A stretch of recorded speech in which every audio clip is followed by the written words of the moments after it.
Hey, welcome into A-TACS headquarters, home of the Becoming a Life Competitor podcast. I'm Kevin Sipes, host of the show. Today I got with me Lucas Colclough, SOCOM 75th Ranger Regiment. Spent a lot of time there. Currently instructing out at the Marksmanship Master Trainer course for the United States Army.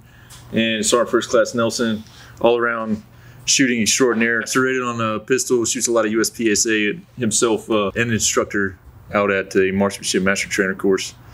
So we're going to have a pretty awesome conversation.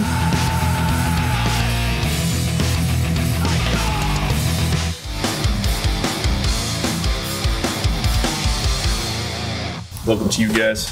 Thanks. Thank you. I want to talk about performance and ownership.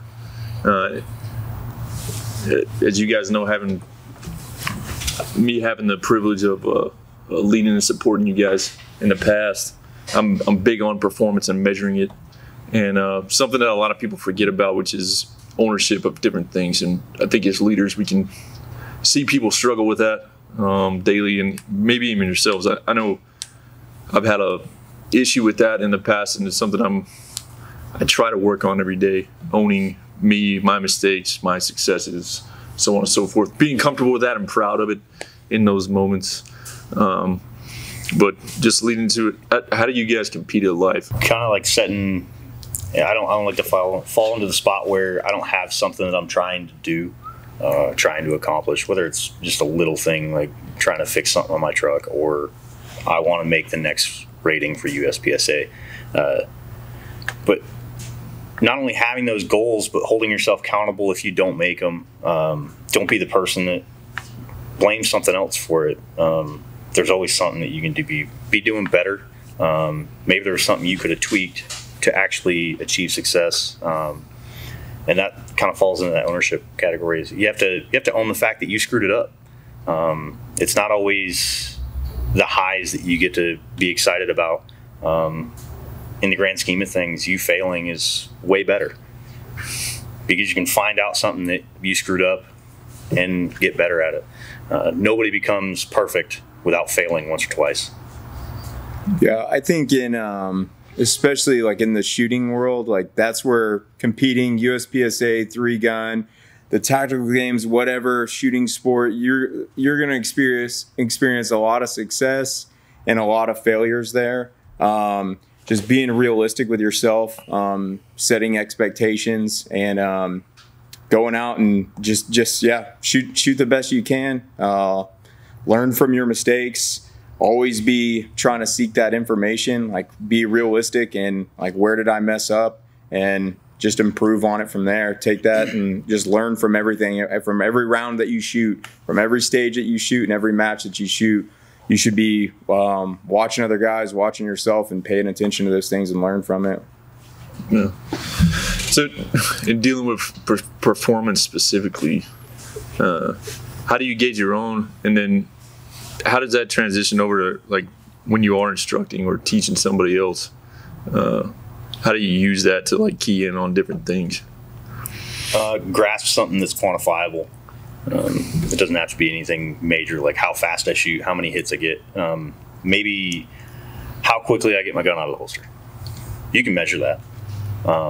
It takes 2 people, most likely. But if you set it with a backstop as your first round coming out of the holster, you have a really good gauge of how quickly you're employing your weapon. With anything, you can use a backstop, use time limits, impose a little bit of stress to make yourself get better. But grasping at something that you can actually measure on your own, very simply, you can decide if you're getting better or getting worse. Sometimes when you change something, unfortunately, shit gets worse. So, I mean, how often have you rolled up on a stage you haven't seen and ran through it, and then you're like, well, maybe I could do it this way, and you go and run that stage again, and it goes worse. But it felt better. Yeah. But like, it flowed better, it felt better to you. Which one are you going to stick with? Probably the one that flowed better, felt better. So those little things can help you gauge where you should impose your force on improving your performance too. Yeah. You take like notes on that kind of stuff, or just like rewatch video, you record it? So yeah, one of the things that I'll do, I encourage people to do, I was kind of looked at as a little weird, I think a few years ago, but now I think it's pretty common. The guys recording themselves and using that as a tool to see where you went wrong, things that you're doing good and things that you're doing bad. Like now I'll watch videos from, like, I don't know, 6 months ago, a year ago, and I like cannot believe some of the things that I used to do. You know, one of the things that you'll get a lot from is your movement. Understand the movement and where you're missing out on efficiency. So yeah, definitely the movement. I'll track the scores through the practice score app, and you know, there it breaks it down really well on what you're shooting as far as points, as far as your accuracy goes, and then your time, and then how you compare to other people throughout the overall match and guys within your division. But I think the most valuable tool is right now, I think, is the video. You got to record it. Yeah, I know that's, some people don't like that, but hey, I love it. And if you get a real good one, you can post that to Instagram. You know what I'm saying? One of the funniest things I ever saw was when I started USPSA. Is like you get your squad up to the stage, and you start seeing this train of dudes stand up at the start line, and then they all start running through the stage with their hands. Yeah. I always thought this was kind of dumb in my young Joe Snuffy idiocy. The first time you do something shouldn't be the first time you do something. It's like, well, I mean, that kind of doesn't make any sense in the paradoxical world, but it's 100% true. How often do you see me draw a gun that doesn't exist? In the time that we were instructing together, yeah. How often did you see me just draw a gun? I feel like you walk into that headquarters and half the people are going around corners with a gun presented out, you know, a fake gun. But it kind of becomes, the more you do it, the more it becomes second nature. Yeah. And never, as much as you can possibly try to, never just cold bore something. Always try to get a little bit of a practice run in, so that you don't waste your time marking down the failures you could have stopped by taking a couple of dry steps. Yeah, well, you're able to identify them. Yeah, you know, earlier, especially if you're recording what you're training. Mm-hmm. But something to key in on there too, though, is not taking dry run or just experiencing new things, right? Mm-hmm. I know we talk a lot about shooting. That's a lot of our background, but I mean, just in life in general, people get afraid to take a step, right, or go do this thing. We fall into that, you know, that sleeping bag of, you know, the safe life. You know, because a lot of people can talk about a lot of things. Yeah, you know what I mean. I read this tweet. I read this magazine article. You know, something that just always sticks with me. I use it as a euphemism all the time. Is like building fires. Like, how many people know how to go out in the woods and actually do that? But I'll probably cover that later. But like, we don't take steps to experience something else. And especially in the military, I learned how to shoot a gun in basic training. Mm-hmm. You know what I mean? And but yeah, that's the only place that you really learned it. And then from there, it's just the institutional inbreeding throughout time from every sergeant first class that ever retaught you something else. You know, who's revisiting, who's relearning or stepping into a different discipline. I know we had conversations when I first started working there, and like, you know, oh, well, that's USPSA gaming stuff, but competing opens up different doors in different situations. And how it all works.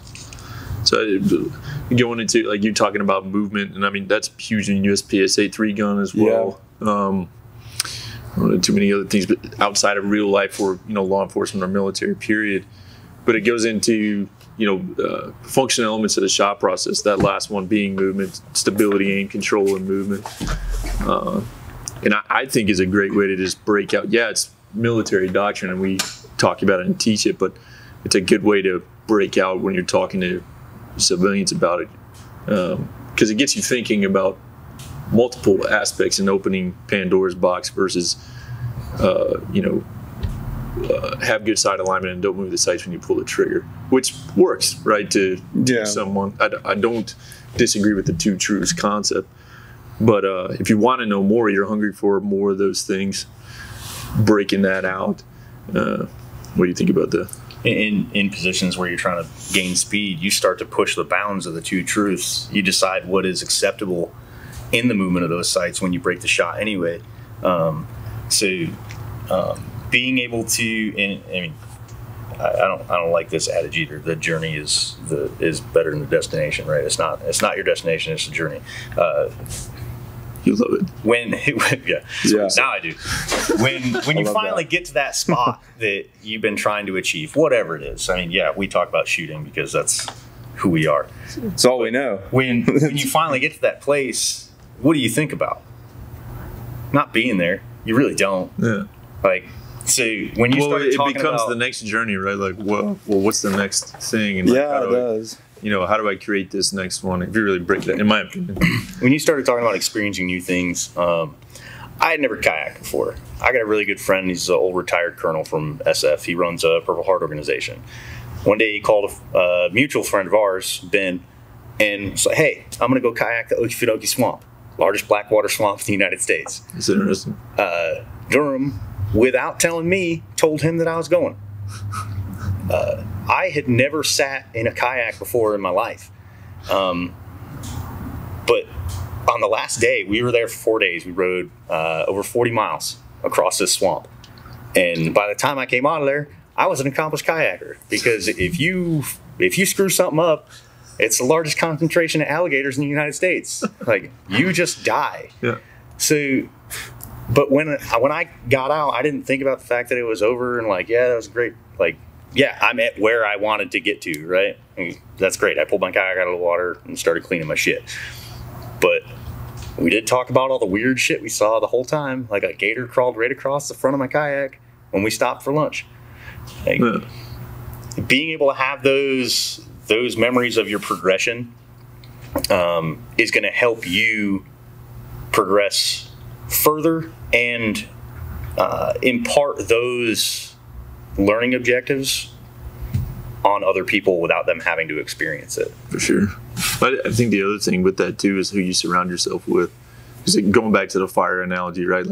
We each have an internal fire. How you fuel it kind of, in my opinion, determines who the kind of person that you are, right? With negative, cynical, or super happy, bubbly, liberal, conservative, whatever the case, right? It all comes from who you're pulling firewood from. Mm-hmm. We borrow off each other all the time. So who you surround yourself with, generally speaking, is where you get your firewood, right? For you don't surround yourself with people. You isolate yourself. Your fire goes down because you're not fueling it with anything from anybody else. So, even getting pulled out of your comfort zone by somebody else,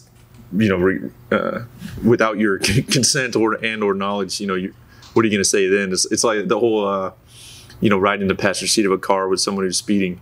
Are you going to tell them to slow down, or are you just going to hold on for the ride? Don't be a bitch kind of thing, right?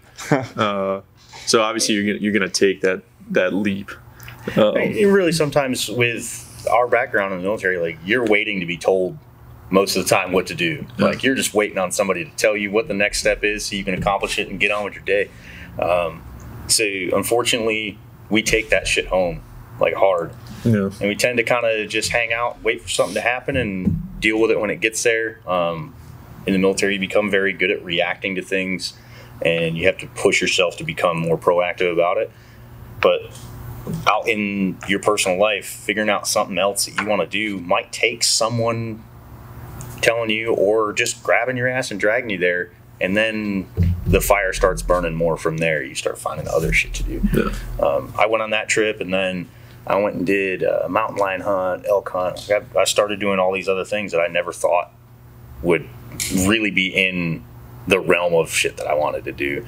But now I've experienced all these things that maybe a small percentage of the United States has, other than people that really live where those things exist. Yeah.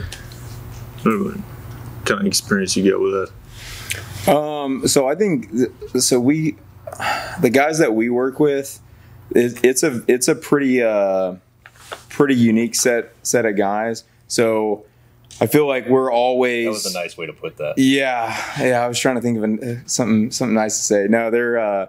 We work with a good group of guys, fortunately, and I think everyone there. It's pretty driven group of people. So I feel like there's always just something that someone in our group is getting into, and usually once one person tries it, we'll all get dragged into it somehow. So I remember whenever when I first started working there were some guys that were more into the long range style of shooting, and then I started dragging guys to USPSA matches, and now like everyone there shooting USPSA. You started competing in the tactical games, and then a crew of us went up there and shot the tactical games at one time. Then COVID happened, and that kind of nixed everything.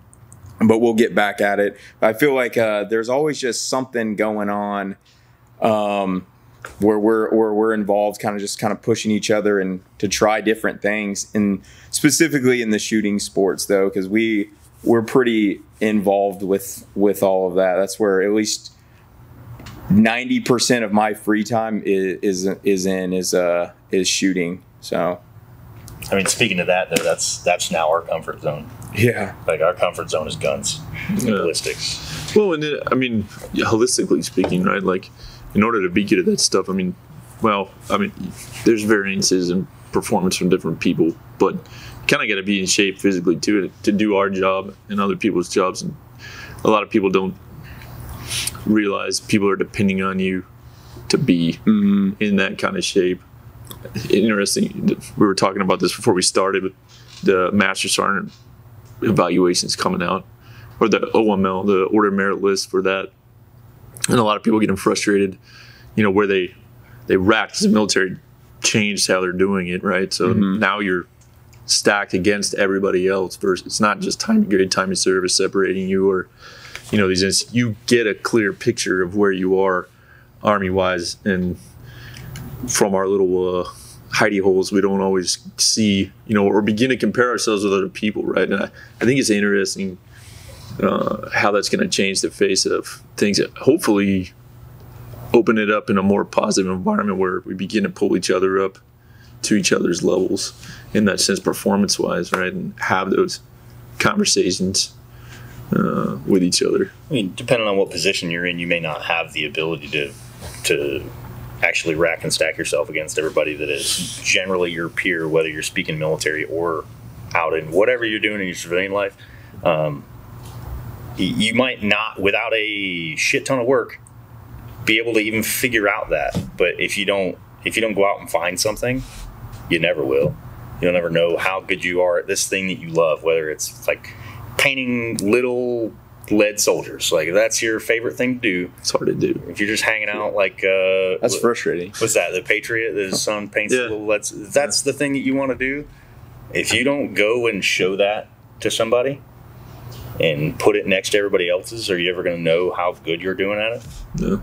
No, you have no idea how good you are based on everybody else. And I think there's an inherent fear of finding out where you actually stand. Yeah. There's plenty of people out there in the YouTube world that they throw up a video because they're shooting their shot. They're like, I think I know something. And they have taken the step to go, I think I know something. I think everybody else should know it too.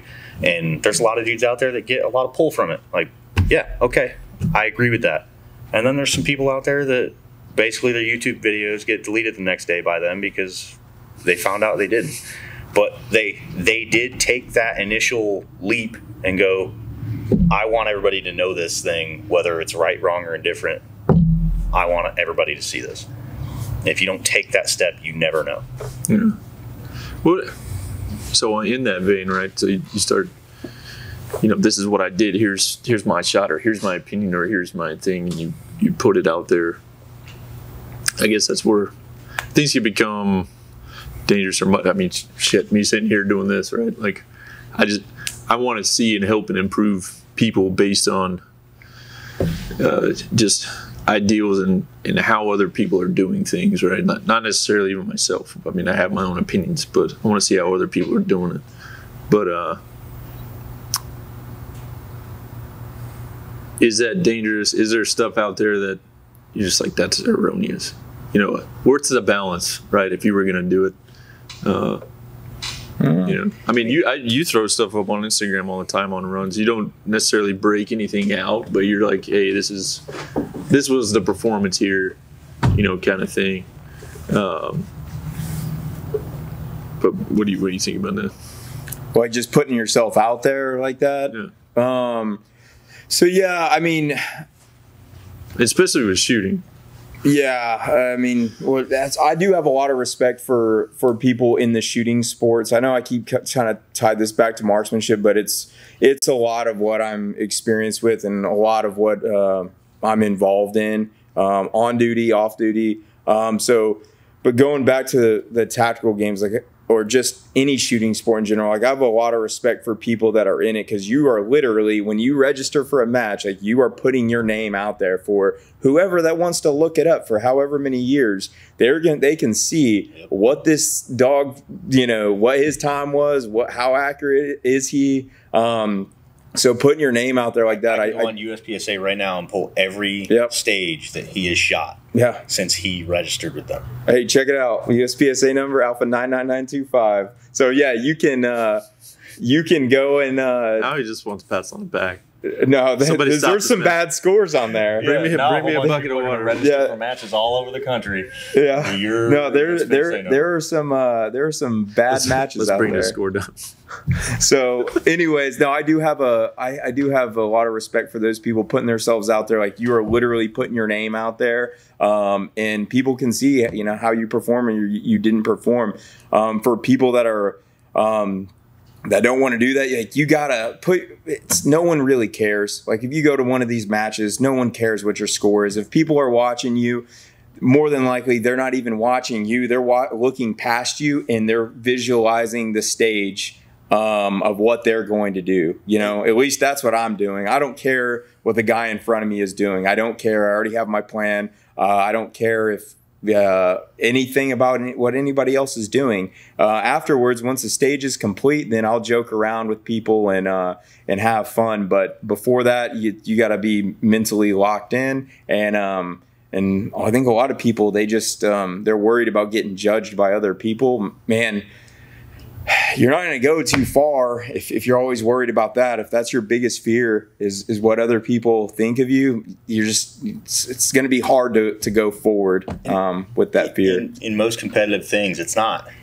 reality TV. Like, when you screw something up, you're not going to come back and everybody's going to be poking you and fucking making fun of you in front of everybody else. Like, it's not going to happen. That hasn't been my experience with you guys. You're gonna come back out at USPSA. When I first started, I still shoot an M9 Beretta. Yeah, we know. And yeah, well, look at my performance. But the fact of the matter is, like, even regardless of what level you're at, if you screw something up and you come back, guys are normally going to identify it and do whatever they can to help you progress. It's been my experience in most competitive things that the people you're with want you to do better because it's going to force them to be better. If you bring your competition up with you, you will constantly have to improve yourself to be better than them. Yeah, I think it's important also, like, just getting out there to compete, to see, you know, in whatever you want it to be, compete in something to see what you're good at and see what you're bad at. Like, I think that is where you expose, like, you know, flaws in your equipment, including your guns. You know, I feel in the shooting sports community, they run their guns harder than a lot of these torture tests that are out there, because you are running, you know, multiple matches, multiple stages within a match, and they're usually somewhat high round count. So you'll see the guys who are learning what the pros and cons of this new equipment and stuff like that coming out are usually the competitive guys, the guys in USPSA, tactical games or something like that, because they'll actually run the gear pretty hard. Usually end up breaking those firearms in like half or like a third of the lifespan of the gun. Yeah. playing with internals and stuff like that and trying to make it so that you can be faster. Yeah, like you tend to break things really quickly. Exactly. So like going out there, testing your equipment, see what you're made of, what your equipment's made of, like what runs good, what doesn't run good. A piece of equipment that I was using for quite a while, it got me through a pretty hard, pretty physical shooting school. When I went to the tactical games, I found out that piece of equipment wasn't working very well, and changed it out, you know. I thought it was like, whatever you want to call it, battle tested or torture tested through that school. But, you know, the tactical games, one event in the tactical games tore that thing apart, and I was pretty shocked. And, you know, now I know what equipment doesn't work, and I went back and later on changed that, and I don't run that stuff anymore. Anyway, so I do think, you know, it's important to go out there, see what you're made of, what your equipment's made of. Competition's really going to bring that for you and bring those things to light. So, and it's confidence boosters too. It works the other way around. Like, you know, you'll find out that maybe you're better at, you know, some things than most people, or your gear might be better than you thought it was, whatever it might be. So it works both ways. But man, get out there, whatever it is, if it's shooting, whatever other underwater basket weaving. Yes, that's a good one actually. Yeah, I mean, or working out, or lifting, whatever, running, whatever the case. Experience other people. I mean, we could go like did best ranger, getting pushed into it by some other people, and you know, I was extremely nervous because you see a lot of these people. You're a sort of a man among gods in a sense, right? In the physical and technical aspects of different things. Mm-hmm. And you're like, well, I don't even know if I can do that. But not doing it wouldn't have told me anything. Yeah. So you go out there and, you know, between each, you may shoot one stage like crap and somebody else does it better, but you're better at this aspect. It's all on where you apply your focus and different things, you know. Yeah. You know, then, you know, you start to step into the overthinking realm and over planning and strategizing. And well, the cool thing about that kind of stuff is like you can never be good enough. So there's always something to chase. There's always, you know, something to achieve. So I really like it. The shooting sports, I'm definitely glad I got into that kind of stuff. There's always somebody better than you. I know, and always. It sucks. I hate that. But I love it at the same time. Like an 8-year-old kid. Yeah.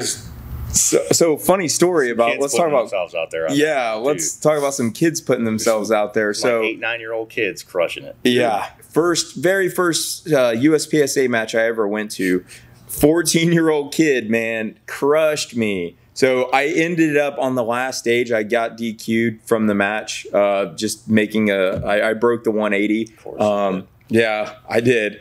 So anyways, but yeah, this kid, he was in my squad. And I'm like, man, this dude's beating me, and he's a kid, and I'm in the Army, and I've been to shooting schools, and you know, but I didn't let that affect me. I took that as I don't know. I need to get better, man. There's kids out there that are crushing me, you know. So anyways, yeah, I kept going on with it. But it was just very impressive to see these young kids out in the shooting sports who put themselves out there, challenging themselves and crushing dudes, man. It's very impressive. I was doing Olympic lifting a lot, and I got to where I was really comfortable with what I was doing for my weight. It wasn't competitive by any means on like the world level, right? But something that always kind of made me work a little harder is there's always somebody out there that's warming up with your max. Yeah. Always. There's someone out there that is doing what you think is your best so that they can do what they think is their best. Man, I feel like I see that every day at Audie Murphy. I'm just like, damn, man. Yeah, okay, so then that ties into a whole other thing, right? Like who you surround yourself with, but stepping out of the comfort zone to train with someone or compete against people that are better than you.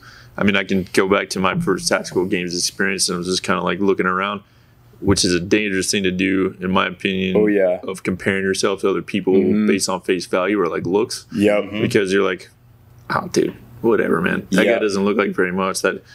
And we started, and I'm thinking about how to pace myself through this thing and the shooting mat, this and that, and everybody in my heat like just takes off. But the one guy that I was like looking at was like, oh, okay, boom, like just blows me out of the water out of the gate, and I'm like, oh, this is for real. Okay, I gotta pick this up and do a little bit better, you know. But who you train with and how you train, even if they are better than you, who cares? Yeah, they're everywhere. Mm-hmm. They're all over the place. Some of them are, you know, in little towns here, there, wherever the case is. They haven't gotten into the spotlight yet, or whatever the case is, but they're coming, because if you want it bad enough, you go find it and how to do it. If someone's better than you, watch that person. Mm-hmm. Watch them closely, because they're doing something different. They're doing something that's more efficient, whatever, more productive in what you're doing. Pay attention to that person, because clearly they're doing something different than you. I feel like we spent this whole time in like this weird negative light that you put yourself out there to find out how bad you are at something. I mean, you can put yourself out there and find out that you're great at it, right? God's gift to whatever you're doing. Mm-hmm. It's just seeing where you are, right? Yeah. Like, and there shouldn't be any negative connotation, whether it's writing, right? Like, how many of you guys wrote before? You write anything paper-wise? Like op orders or something? No, not like an order, but I'm saying like an opinion on something, right? Yeah, I'm not talking about a tweet or like an Instagram post, yeah. But, you know, your experience can die with you if you don't, and I don't mean that in a literal sense of you actually going into a coffin, but like when you leave wherever you were, it dies with you if you're not passing it on verbally or in writing or whatever the case. And there's tons of people that are looking for, you know, I know I want to train, but I don't know how to train or what to train, or, you know, whatever the case. And there's opinions on everything, and a lot of times people overcomplicate different things. I love Tony Cowden and like his delivery and the things that he talks about in different ways, and sort of without, I mean, he's never been through MMTC or anything like that, but he talks about a lot of the same things that we teach on a daily basis. So it was sort of validation in the sense that we're actually kind of on the right track. Yeah. But like, oh, thank God. Yeah, you know, but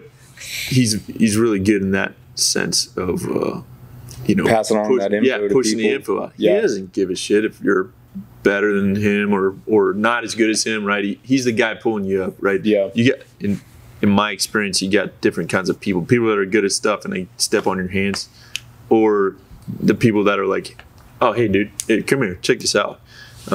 Luckily, I had more of those than the other throughout life. And then at this point, it's like trying to manage that harmony between people, right? Like, for instance, a group of instructors, right? Everybody cares about something, or everybody has their own experience, and how do you mash that in? Talk about that. Like, what? How do you overlap all the experience levels, and who holds on to certain things? How do you go after that? In our particular instance, like I got dudes that are great at complex engagements. Like, I'm okay at it. I'm really excited about long range engagement. I love to show people how far the M4 carbine can shoot with its standard barrel, and it is not 600 meters. It's much farther than that. The fact of the matter is, like, it goes. Yeah. But aside from that, like, you try to place those folks in an assistant role as an instructor, and throw someone in there as the primary for that block of instruction that doesn't have quite as much experience, or they don't hold on to that particular facet as much, so that while they're instructing, they have the baseline instruction, they can teach you how to do it, but they also have this more experienced person just putting little things into them while they're teaching.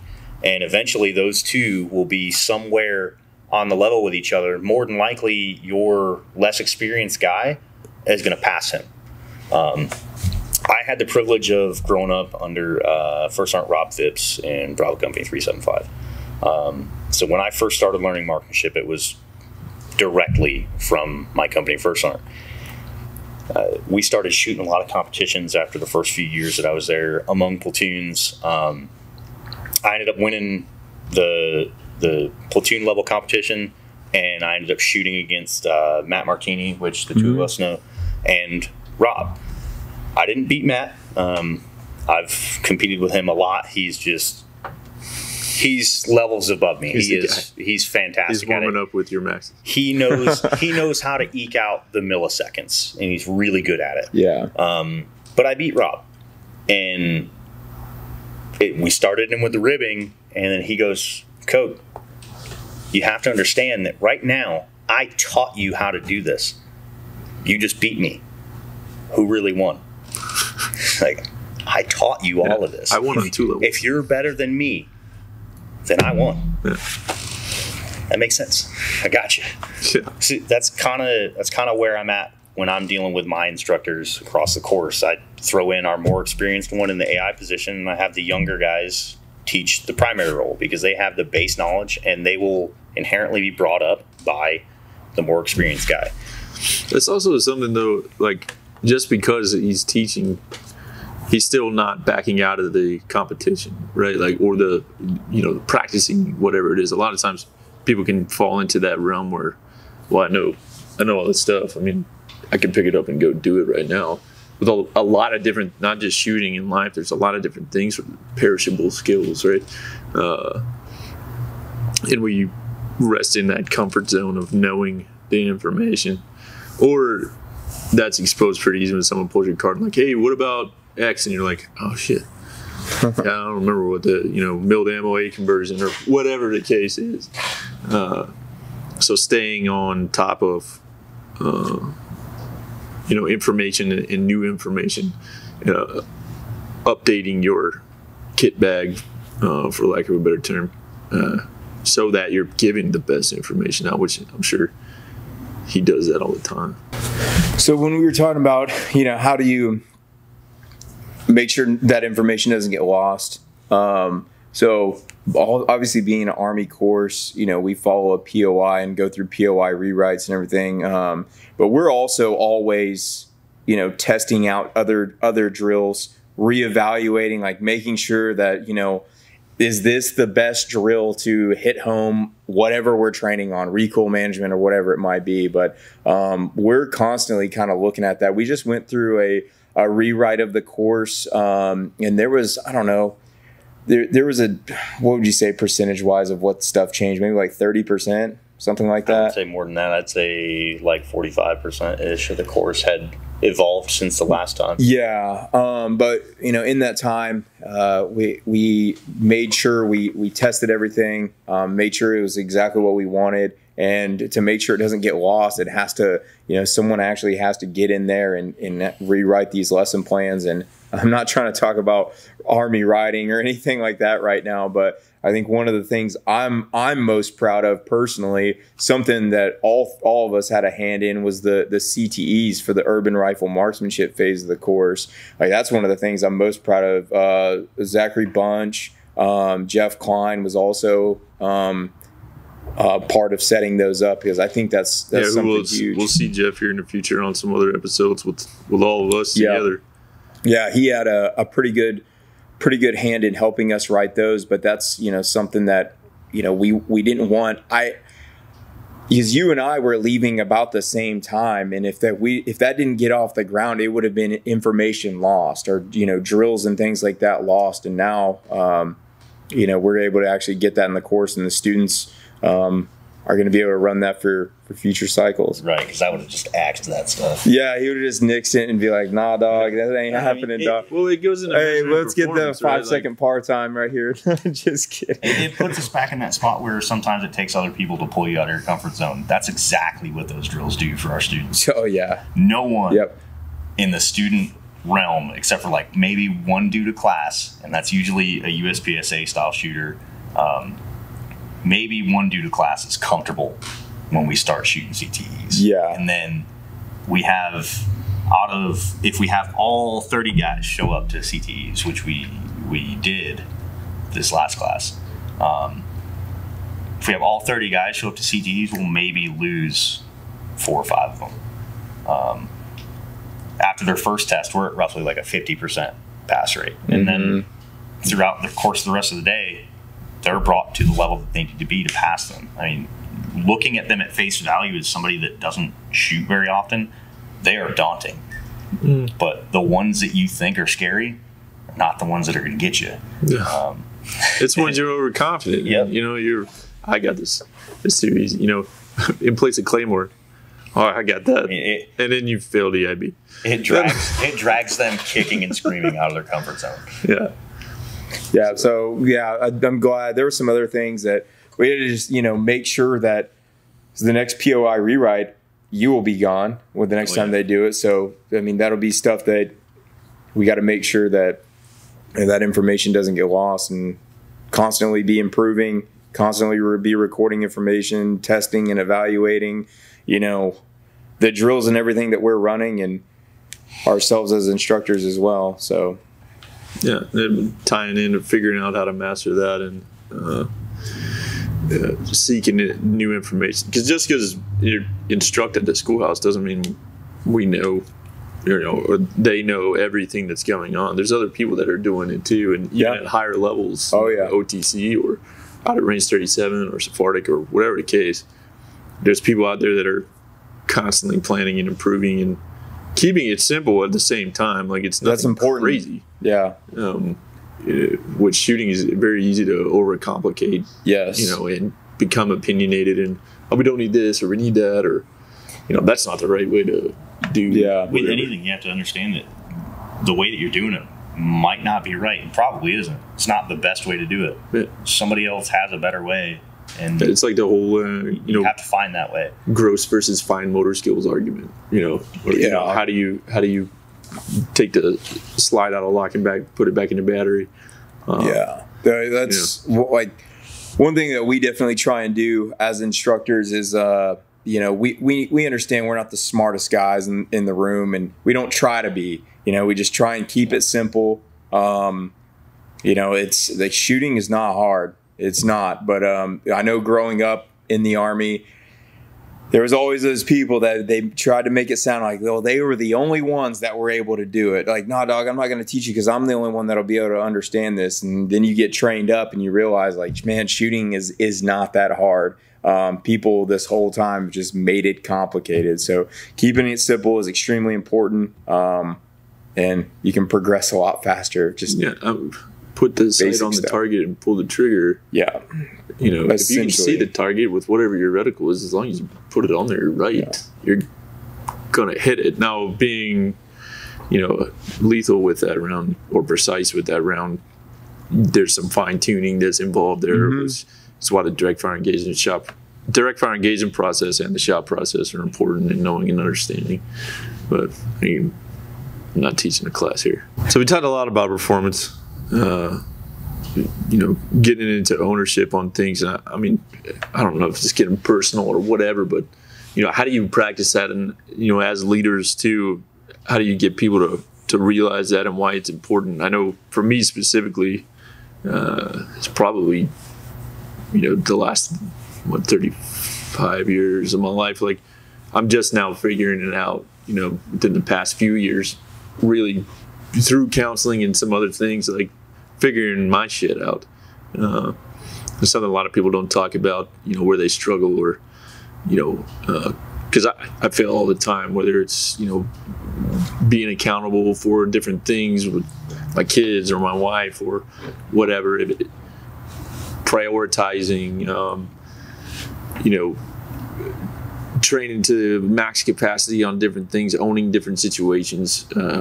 I can and have struggled immensely with different things like that, and reached out and gotten help for it. What's y'all's experience with that?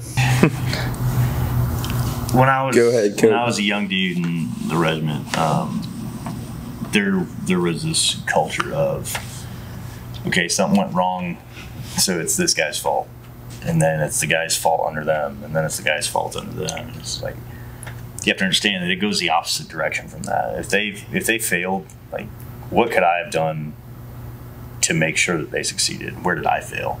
and what could my superior have helped me with to make me successful in prepping them for that. So I lived in kind of this weird transition of the ownership of failure. But when you're alone, you have to understand that if you fail, it's probably your fault.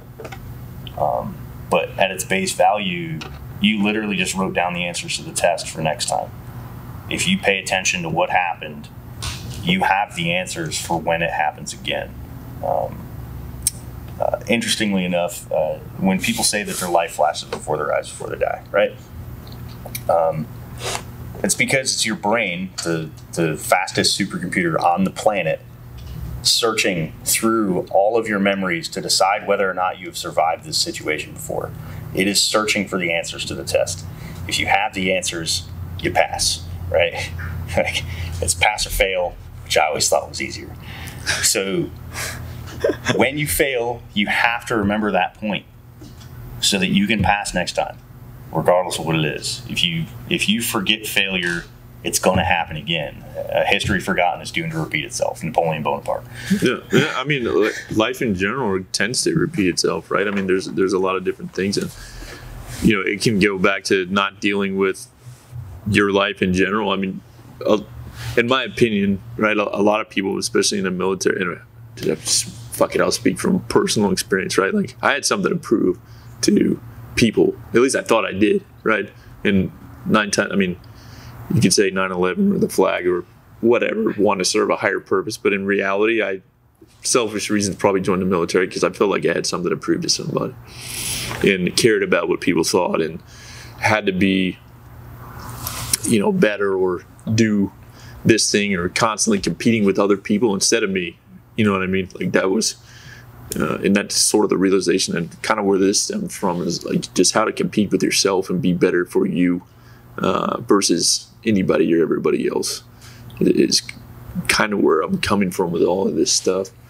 But yeah, it's very interesting. Like, it's searching for, have you failed this and how can we pass it this time kind of thing. What do you got? I don't really have anything on that. I'm just listening at this point. Can't delve into the microcosms of Tyler Nelson. Yeah, no, can't lay out those dark secrets on YouTube. You writing notes over there? Is that what's happening? I'm getting counseled right now. I'm like, pay attention to this. I mean, those are the hard conversations, and I mean, if you don't want to get into it, I mean, that is what it is. But it's what I'm interested in. How are you taking ownership of different things? Because I've failed at that a lot in different ways, and it's something I really care about. Taking ownership for myself, and then how to pass that on to other people. People struggle with, owning failures. I mean, shit. Look at where everything's at right now, right? It's on everybody else. If you say this, you're canceled for that, or you can't talk on this platform because of this, that, or the other thing. And I'm not even talking about politics because I don't really care. I think everything works itself out because of the relationships at lower levels. Federal government is going to be what it's going to be. But our interactions with each other on a daily basis and other people, I don't hate people or walk down the street and hate people, right? I care about me and my ability to affect others in a positive way. And a huge hole in my game. I mean, you guys work for me. I mean, I don't know what you noticed with me in general, but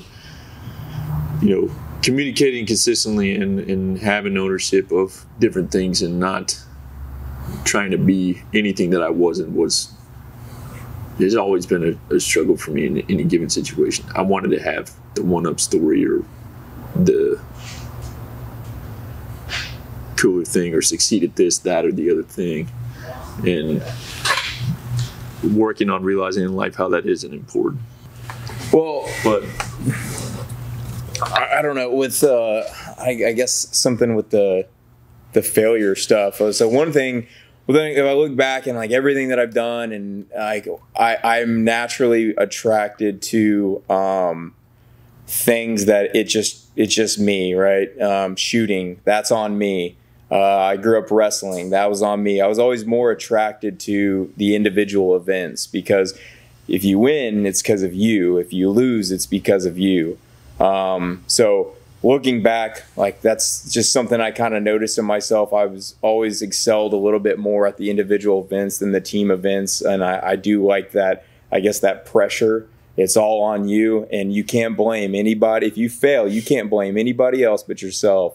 So, I guess. So then, how do you deal with failure in the team aspect? Because being a part of the military is a massive team. I mean, you just gotta do your part. You know, everyone do your job, and you know, pull your weight. You know, I guess that's the only way I can really put it.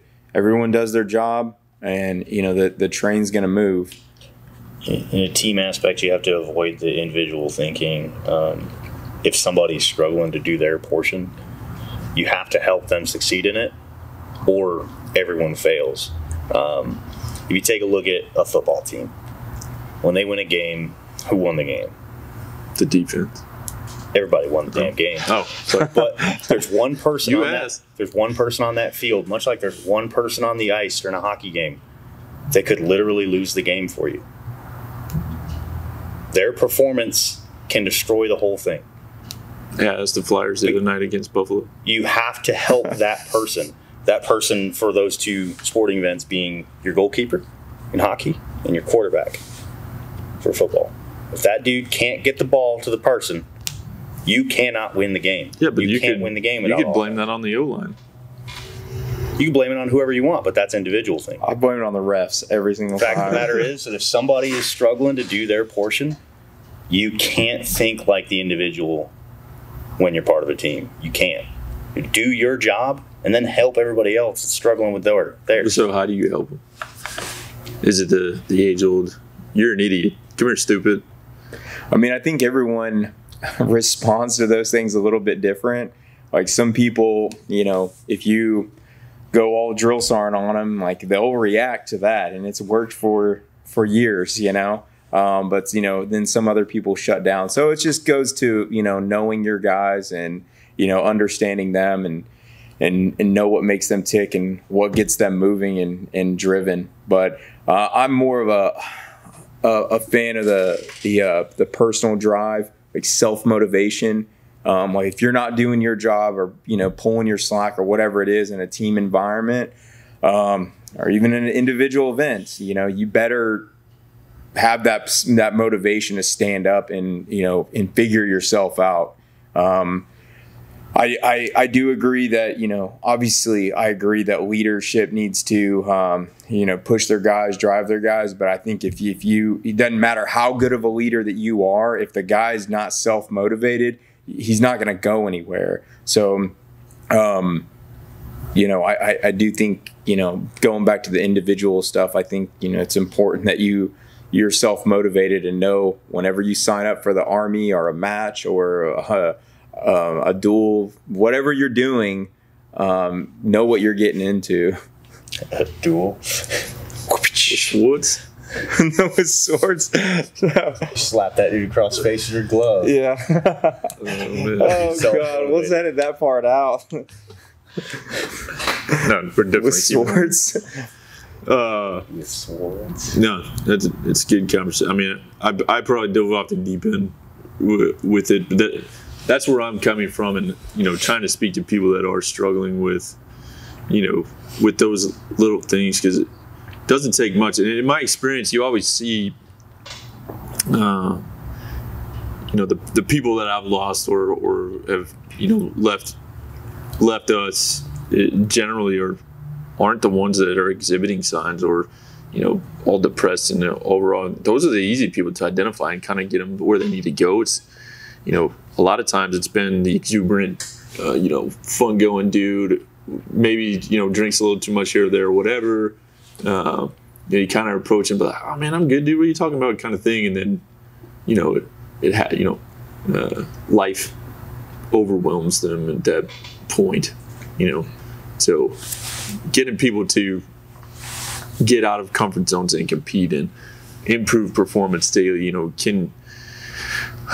tomorrow am I going to be able to come back to this point and do better at this, podcast, or, lift better than I did.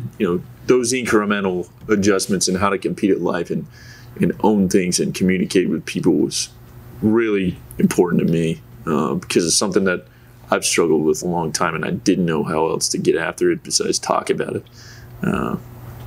So sorry to pin you guys against the wall with craziness, but that's where I'm at in life. No, that's good. I appreciate it. So, you guys got anything else? What matches are upcoming? Well, you're moving down to Texas. Yeah, so I'll be. So I have been searching for some matches down there. I think there's local to where I'll be at within, I think, like an hour. There'll be like 4 different matches. I think there's a tactical games 1 or 2 this year. I plan on trying to get to at least 1 tactical games match while I'm in Texas in 2021. The ammo situation, obviously, like. It's a cool story with them. They're actually resourcing out bullets for people to have. If you can't get them at some of their events, just check them out on the website, because they'll put up on there if they're going to have rounds available. I think when you sign up, you're able to request them. Okay. Not for every event at this point, from what I know, but it's case by case as the events come. So make sure you check the website and check them out. Yeah, I'm definitely gonna. I plan on shooting at least 1 of those this year, and then maybe a couple USPSA matches. But I mean, typically it would be shooting something every single weekend. But with the ammo stuff going on right now, I don't think really anybody's doing that. So yeah, just a couple major matches. The tactical games being one of them, and yeah, shooting. Intermediate optics. I think in one of the podcasts I mentioned that I was one of the guys crying about, why don't we have optics? So I'll be out there. I'll be shooting the carry optics gun, and yep, that's me. Yeah. That, or just learn to be a real boy and use iron sights. I can shoot irons. I just enjoy a dot. That's debatable. I'm messing with it. No, I mean, I think being good in both of those. Again, it's a new piece of equipment, and analyzing performance with a new thing. So when I shoot matches, I'm not doing it for. I just enjoy it. I really do enjoy it. I'm not really. I think I said earlier, I'm not really too concerned what everybody else is doing. I'm pushing myself, but I'm not like, oh, I need to beat this guy. Like, I'm trying to push myself, and I know what I'm capable of, and I know what I'm not capable of. So when I go shoot these matches, it's straight up, it's for fun and to get some experience as well. So I enjoy shooting the dot, and that's why, I shoot it in USPSA. Love it. I love me some iron sights too, but I just love me a damn dot more. So anyways, that's what I'll be shooting. Point and click. Yep. Point and shoot. That's it. What about you? You shooting any matches this year? Or? No, I don't have any bullets. No, man, it sucks. We're on a struggle. I got what I need to hunt, and that's it. Hey, we'll set up. I don't know. We'll set up like a dry fire match or something in one of our houses or something. I mean, I stand in my living room and shoot a IPSC. Yeah. Yeah. Man, we'll get into some dry fire on some upcoming episodes and how to get good at that, especially with bullets not being readily available. But if you do need them, Black Dot. If you don't follow them on Instagram, Black Dot Ammo, they'll always throw up when their bullets are available. Yep. You just got to be kind of quick to the punch on. Have them in your cart, ready to go, signed in, boy. Yeah, they'll be gone. Pull it up on the website and order them. I think they do 100 round bags for 50 something bucks. It's getting up there. I think it's $50. Yeah. Last time I talked to 1,000 rifle primers right now is fucking like $100. It's getting a little scary. But I know you can follow Tyler on Instagram at the Blast Life _. Yeah, the_blast_life. Yeah. Yeah. But the Blast Life. Master Rated Pistol Shooters always got some good stuff going on there.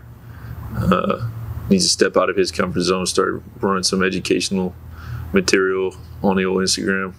I know. I need threw to. it out. Challenge. Yeah, I need to. Manchester. And then Luke, yours is I'm just a normal ass dude. Yeah. I ain't got nothing I on don't there know. but me. American flag and his Harley. Yeah, But that's pretty much it. so, and then you can follow me at Project Does Stuff on Instagram. I've been like lazy. I haven't posted very much stuff. I talk about live competitor stuff, and like I haven't posted. COVID's been a son of a gun. Again, ownership, making excuses. See, I heard you. but man, that'll do it here from A-TACS headquarters. Becoming a live competitor. We'll see you guys next time.